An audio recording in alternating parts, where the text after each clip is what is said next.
आज क्या आप हमें अनुकूल समझ रहे हैं, दोनों किडनी खराब है, कोई अंग ऐसा नहीं जो हमारा दर्द न कर रहा हो। बचपन से लेकर अभी तक प्रतिकूलता ही प्रतिकूलता, तो प्रतिकूलता मेरी अनुकूलता बन गई है, समझ रहे हो ना।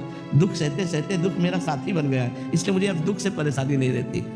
अब दुख, अपमान, निंदा, इनसे मुझे प्यार हो गया है। पूरे जीवन भर चलते चलते मुझे इनसे प्यार है। अब और कष्ट बढ़ता है तो मुझे और सुख मिलता है। जाना है, शरीर को छूटना है, मैं शरीर नहीं, मैं नाशवान है, मैं भगवान का दास हूँ।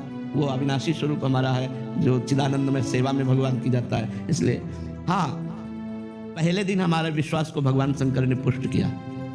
जब मैं 13 वर्ष का शरीर था तो शाम के माता जी से केवल बताया, पिताजी से तो हिम्मत नहीं थी क्योंकि बहुत कठोर स्वभाव के थे, तो उनसे डर लगता था बात करने में। तो माता जी से कहा कि माता जी हम कल बाबा जी बन जाएंगे।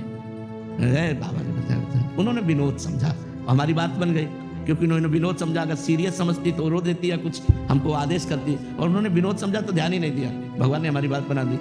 सब सो रहे थे, उठे, पिताजी को मानसिक प्रणाम किया, सैया पर थे, माता जी को प्रणाम किया, भाई बहनों को हाथ जोड़ा, और एक छोटी सी गीता, और एक ब्राह्मण कुल में जन्मे थे इसलिए चटाई, और वो एक लोटा, क्योंकि गायत्री यज्ञोपवीत हो जाता है ना, तो गायत्री के लिए उतना लेकर बस वो फिर घर से भागे। पैजामा कुर्ता या ऐसा पैंट शर्ट, आधा पैंट या शर्ट या पैजामा कुर्ता क्या था मुझे ध्यान नहीं है उस समय, मतलब गृहस्थी वेश में ही भागे। और 15 किलोमीटर चलने के बाद थक गए।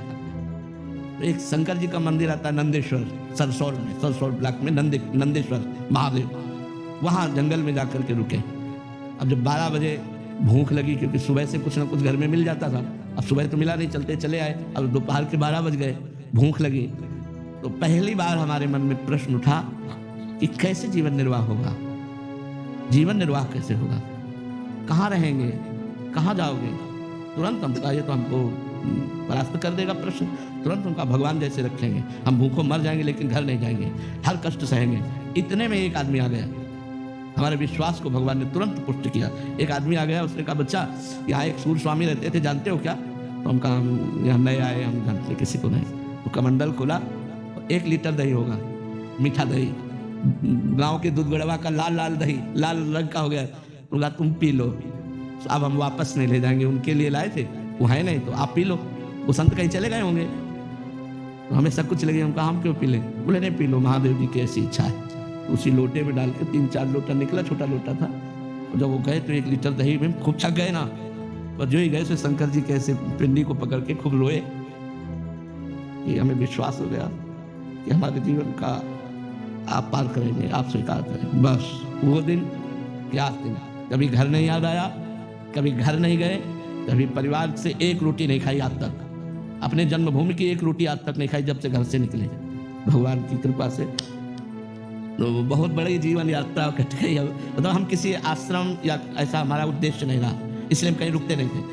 1 दिन रुके, 2 दिन रुके, 4 दिन रुके, कोई विरक्त स्थान और भजनानंदी संत तो फिर 1-2 साल रुक जाते, जैसे सैनपुर में रुके, निम्बुआ घाट में रुके, ऐसे ऐसे स्थानों में रुके, घटिया घाट में रुके, नहीं तो ऋषिकेश से लेकर बनारस तक यही हमारा रोड था, बस यही घूमना गंगा के किनारे, और जो प्रारब्ध बरसात मिल जाए वही खा लेना, किसी से कुछ कहना नहीं, मांगना नहीं, कभी स्वेटर नहीं पहना, कभी साल नहीं ओढ़ा, कभी कंबल नहीं ओढ़ा, इतने दिनों में। अब जैसे शरीर रुग्ण है तो अब ये सब सुविधाएं स्वीकार नहीं, तो इन सुविधाओं से बता रहे ना, हमें सुविधा, सुख और सम्मान और प्रशंसा, इससे हमें परहेज है। ये सब हो रहा है अंदर, आपको सच्ची बता, कोई मतलब अहंकार या सफाई की बात नहीं है, इसका कोई महत्व नहीं, ये सब माया लीला हो रही है। तो जो हमें दुख की बात रही, तो पहले हमें कष्ट लगता था, जब कष्ट लगता था तो मुझे भगवान प्राप्त करना है, चुपचाप सह लो, चुपचाप सह लो। हम 2 श्लोक गीता जी के ये बहुत हमें काम दिए। पहला, माता स्पर्शास्तु कौन्तेय शीतोष्ण सुख दुखदा आगमा पाइनो अनित्यास्तास्तितिक्षस्व भारत, और दूसरा यम ही न व्यथ्यन्ते ते पुरुषम पुरुष सब सम दुखा सुखाधीरम स्वम तत्वाय कल्पते। जहाँ हमारा मन हमको विचित करता तो इन श्लोक को इनकार विचार करने लगते। भगवान ने कहा ए चुप शांत, सहते सहते सहते सहते भगवान ने श्री धाम वृंदावन का वास देकर अब यहाँ पूर्णता कर दी। अब हमें कुछ नहीं चाहिए, हमारे अंदर की कोई सांसारिक मांग नहीं रह गई कि अब हमको ये सुख सुविधा मिले या कुछ, बस एक ही बात रह गई कि मैं प्रभु को कहीं भूल न जाऊं। एक डर बना रहता है, मैं कहीं इस बाजार में अपने प्रभु को न भूल जाऊं। इसलिए उनसे यही प्रार्थना करते रहते हैं कि पूरे जीवन आपके चरणों में गया, अब कहीं आखिरी में लाके ऐसी खंदक में मत डाल देना कि आपको भूल जाए। यश कीर्ति प्रशंसा सब वैभव कहीं ऐसा न हो, नाथ आपको भूल जाए, क्योंकि हमारा लक्ष्य ये नहीं है। हमारा लक्ष्य आप है, आपको कभी भूलूं नहीं। तो दुख तो हमारे जीवन का मित्र रहा है और वही मित्र हमको भगवान से जोड़ दिया। तो ये जीवन कथा है हमारी, पीछे से लेकर के अभी तक। महाराज जी, हम पर भी दया कीजिए कि हम भी भजन में छूटे हमारा। हाँ, यही सबसे बड़ी बात है, भजन न छूटे, यही सार बात है। सार बात यही कि महाराज जी, संसारिक जीव जो हम जैसे हैं उनको तो एकांत काटने को दौड़ता है महाराज जी।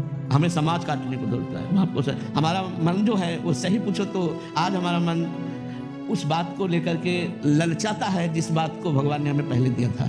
जो गंगा किनारे का जीवन था उस बात को लेकर ललचाता है, लेकिन अब हम असमर्थ हैं। अगर हमारा शरीर स्वस्थ होता तो आपको सही कहते हैं, ये सौभाग्य आप लोगों को ना मिलता हमको।